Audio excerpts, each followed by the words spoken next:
I am Dr. Márcio Pereira, a neuroscientist, and I dedicate my work to studying how the human brain constructs emotions, bonds, and behavioral patterns that we rarely consciously perceive.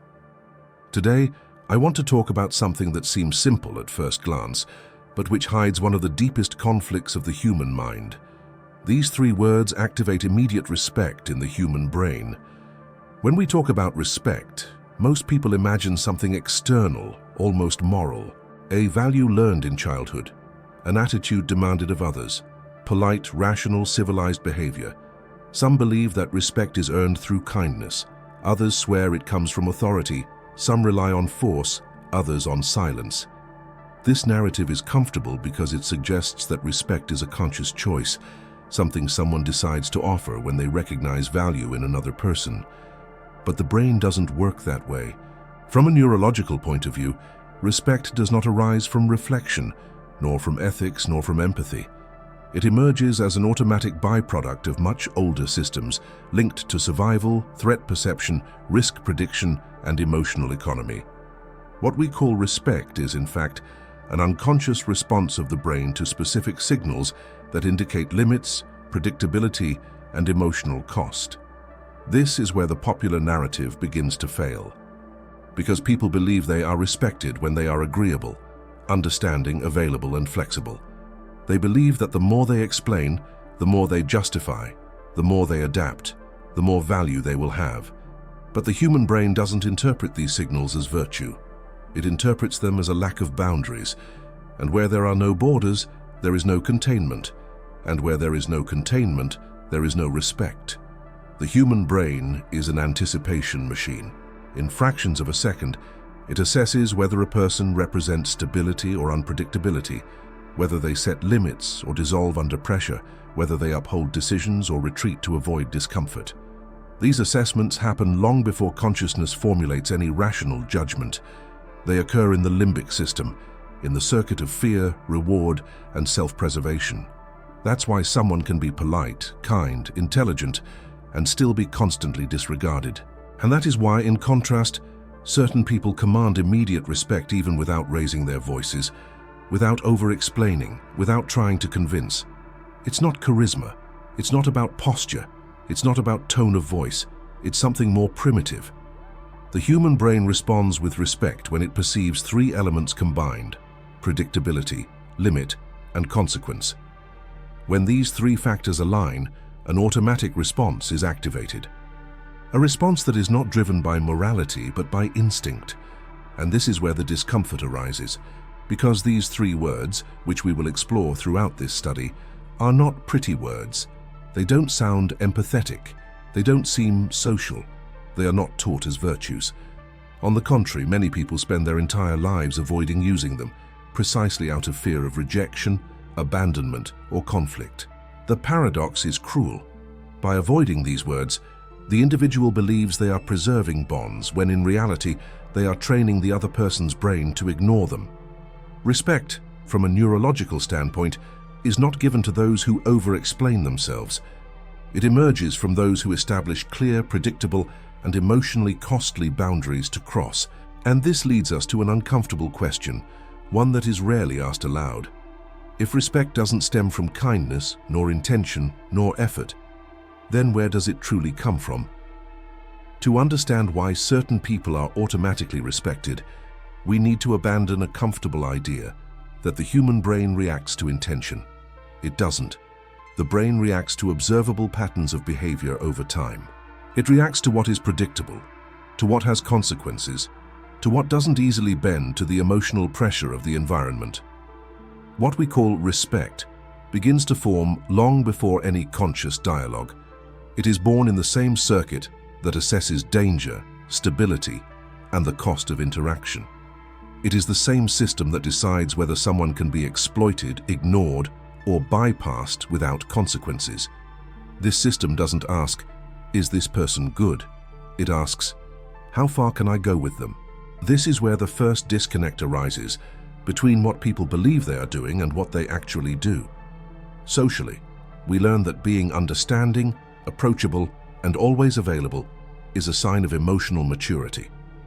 But neurologically, These signs can be interpreted as an absence of boundaries. The human brain associates the absence of boundaries with the absence of risk, and where there is no risk, there is no need for respect. Respect doesn't come from affection. It comes from restraint. The brain respects what it cannot fully predict, what cannot be over-explained, what maintains internal consistency even under emotional pressure. This consistency creates a specific type of psychic tension, the perception that there is an invisible limit that should not be crossed. And here we enter the most delicate point. Most people destroy this boundary on their own without realizing it through three recurring behaviors. They explain too much. They over-justify. They tolerate too much. Each of these actions sends a silent signal to the other person's brain. I can be bent over. The brain learns this quickly, not rationally but through repetition. When someone always explains themselves, the other person's brain learns that this person feels guilt easily. When someone always justifies themselves, the brain learns that they fear losing acceptance. When someone always tolerates, the brain learns that there is no real cost in exceeding their limits. None of these readings are moral. They are mechanical. That's why in professional, family, or romantic settings, respect rarely accompanies those who try harder. It accompanies those who uphold boundaries, even when it causes discomfort. Here arises the first major psychological contradiction. The more someone tries to prove their worth, the less value other people's brains tend to assign to them. This happens because excessive effort activates an unconscious feeling of asymmetry in the observer. The brain interprets that whoever needs to explain themselves so much is trying to compensate for something. And what needs to be compensated for, by definition, is perceived as inferior or unstable. This mechanism is ancient, evolutionary. It comes from the same system that assesses dominance in social groups, implicit hierarchy, and risk of conflict. And now we come to the central point. There are three words that, when used correctly, interrupt this automatic cycle. They work because they signal limits, predictability, and consequences simultaneously. They don't demand respect. They create the neurological conditions for respect to emerge. But these words are almost never taught because they cause discomfort, because they demand that we tolerate silence, because they require eliminating the need for approval, and mainly because, when uttering them, a person needs to accept a possibility that many avoid their entire lives, the possibility of being contradicted, misunderstood, or even rejected. In the next chapter, we'll begin to deconstruct the first of these words, the one the brain most fears hearing, but which most quickly evokes respect when spoken clearly and without explanation. And perhaps in recognizing it, you'll realize how many times you avoided using it, and the silent price you paid for it. There is a word that the human brain instantly recognizes as a real limit. A short, simple, almost primitive word. A word that carries no explanation, no emotion, no justification. Yet it provokes an immediate neurological reaction in whoever hears it. This word is no. From a psychological point of view, no is a pattern interruption. The human brain expects continuity, concession, negotiation. When this expectation is broken, the limbic system enters a state of mild alert, not out of fear, but out of a need to recalibrate behavior. It's important to understand something fundamental. The word no is not powerful because of what it denies, but because of what it silently affirms. He asserts his existence. It states a limit. It asserts autonomy. When someone says no without justifying it, the other person's brain receives a clear message. There is a boundary there that is not open to emotional negotiation. This activates a very specific response linked to the medial prefrontal cortex, an area associated with the perception of hierarchy, predictability, and social cost. The problem is that most people don't say no. They say, no, but not now, maybe later. I don't know if I can. Let me see. I wanted to, but... Each of these variations destroys the neurological effect of the limit, because it transforms no into a disguised request for approval. The brain interprets this as hesitation, and where there is hesitation, there is room for pressure. Respect is born not from conflict but from clarity. When someone says no calmly without excessive justification, without emotional outburst, without needing to convince, the other person's brain registers three things simultaneously. 1. Predictability. This person does not change their position under pressure. 2. Self-restraint. She doesn't need to explain herself to validate her claim. 3. Emotional cost. Insisting might create friction.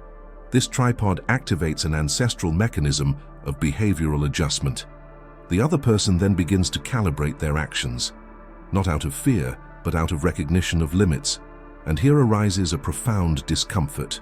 Many people avoid saying no because they associate it with selfishness, coldness, or rejection. But neurologically, the brain doesn't read no as rejection. It reads it as structure. Rejection only arises when no is laden with guilt, aggression, or excessive explanation. When it comes clean, direct, and restrained, the effect is different. Silent respect. That's why in unbalanced relationships, the absence of no is the first sign of collapse. The person starts to give in, and without realizing it teaches the other that their boundaries are flexible. The brain learns quickly, and when it learns that there are no consequences, it starts to move forward. But no, on its own, doesn't sustain respect for very long. It needs to be accompanied by something even rarer, something that almost no one manages to maintain consistently. A second word, seemingly simple, but neurologically powerful. A word that communicates coherence over time. That's what we'll be talking about next. If no establishes the boundary, the second word is what gives real weight to that boundary over time. Without it, no becomes just an isolated event. With it, the brain begins to recognize a pattern. This word is always. At first glance, it seems too ordinary to carry any psychological force. But neurologically, always is one of the most powerful words that exist, because it communicates something that the brain values above almost everything else: consistency. The human brain doesn't trust intentions, it trusts repetition. When someone acts consistently over time, saying no when necessary, sticking to decisions, not contradicting themselves to please others, the other person's brain begins to predict their behavior, and this predictability creates a silent sense of respect. Not admiration, not affection, respect. Because the brain understands that it is facing someone who doesn't change position to avoid discomfort. The problem is that most people experience the opposite of that. They say no today and okay tomorrow. They set a limit one day and undo it the next. They complain about something but continue to accept it. They promise themselves they won't allow certain behavior anymore. And then they do. Each of these internal breakdowns sends a clear signal to the environment. My limits are negotiable, and the human brain responds exactly to that, not out of malice, but for efficiency. The brain conserves energy. It tests limits once. If it encounters resistance, it retreats. If it encounters flexibility, it advances. This is true for children, adults, relationships, work environments, and emotional bonds. The word always, when incorporated into a posture, communicates something very specific. No matter the context, my boundary remains the same, and that completely changes how the other person behaves. It's not the tone of voice. It's not the formal authority. It's not the explanation. It is the absence of exception. When someone notices that you always react the same way to a certain type of disrespect, the brain stops testing. It's that simple. The cost becomes too predictable to be worth the attempt. But here's the uncomfortable part. Maintaining the always requires tolerating frustration. It requires tolerating the disappointment of others. It requires enduring the silence that follows a firm boundary. Most people break down at this point. They mistake momentary discomfort for a mistake.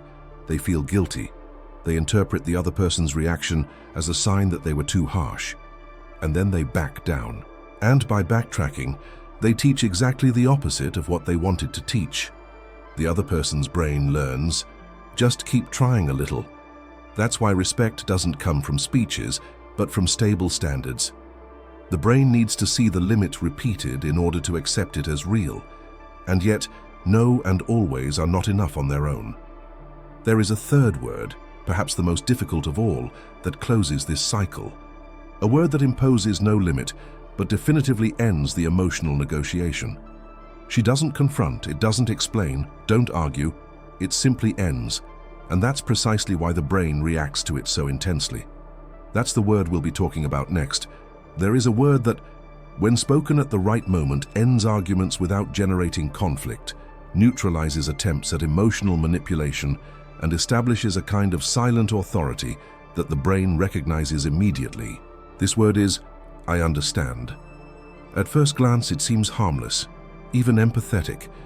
Many believe that saying I understand is a sign of agreement, concession, or emotional weakness.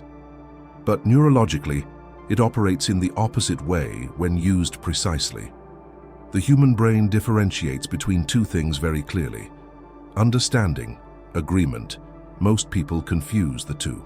When you say I understand but maintain your position, the other person's brain receives a paradoxical yet powerful message. I understand how you feel, but that doesn't change my decision. This combination is extremely rare, and that's precisely why it's so effective. What usually happens in human interactions is the opposite.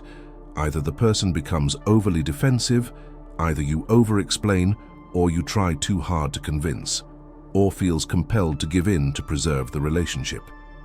All these reactions keep the emotional game going.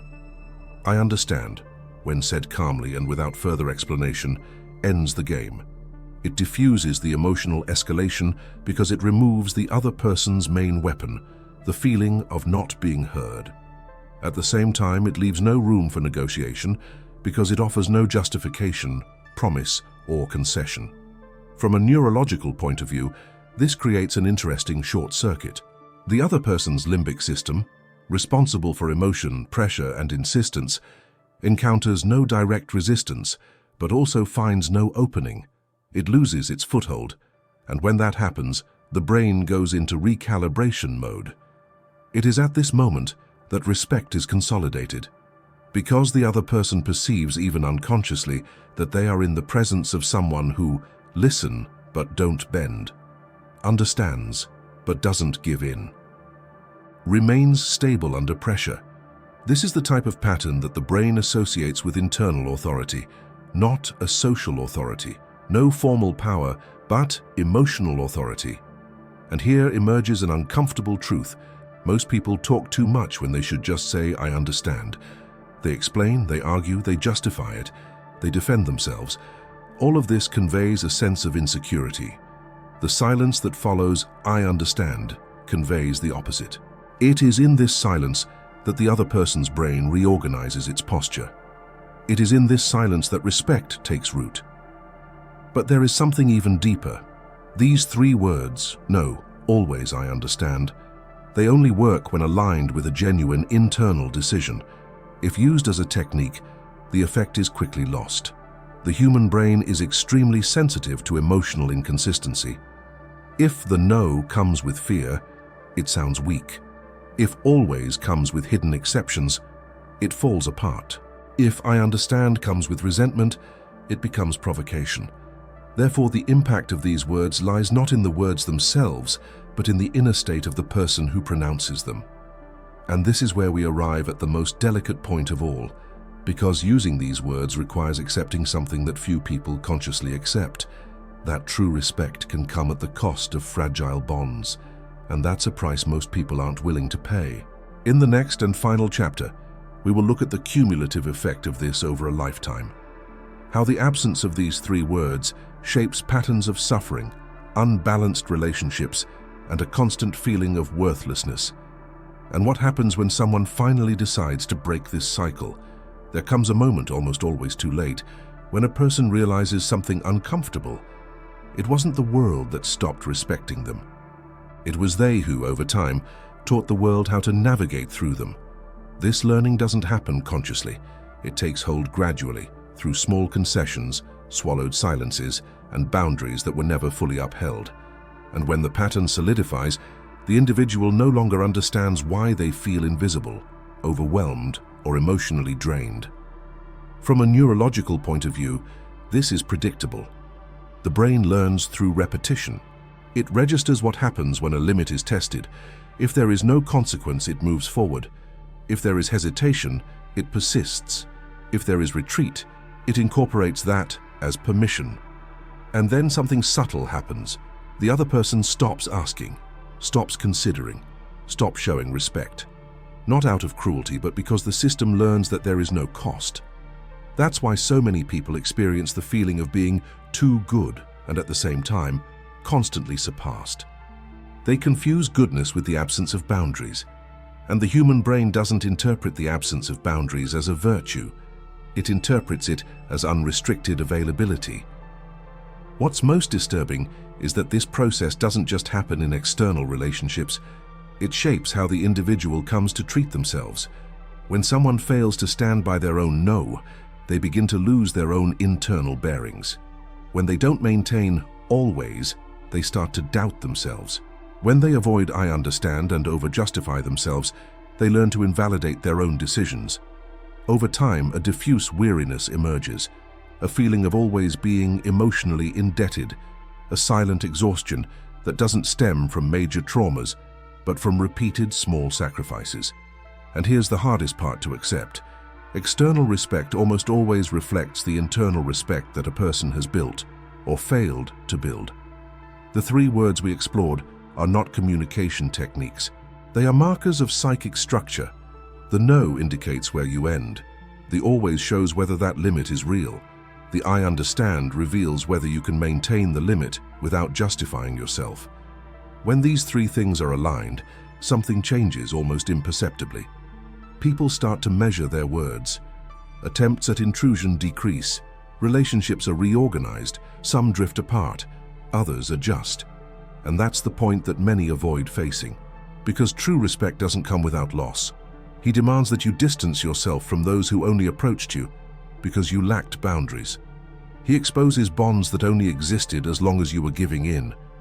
It reveals who was there for convenience and who remains because of recognition. The human brain perceives this as an initial threat.